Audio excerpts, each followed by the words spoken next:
My name's Wirritjin. I'm part of the sovereign native tribes of the Kabi First Nation state. We're here at Djaki Kundu. Djaki Kundu is a sacred site. It's a connection site for everybody, for the Seven Sisters Pleiades, the Bunya gatherings, the full fish dreaming.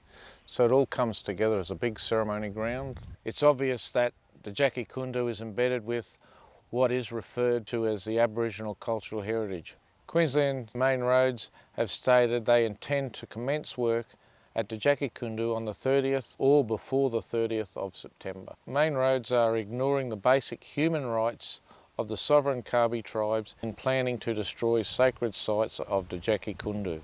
We invite everybody that can get here to come here and help us protect this site, because it's not only for us, it's for everybody. We call it Wirritjin, blackfella and whitefella working together.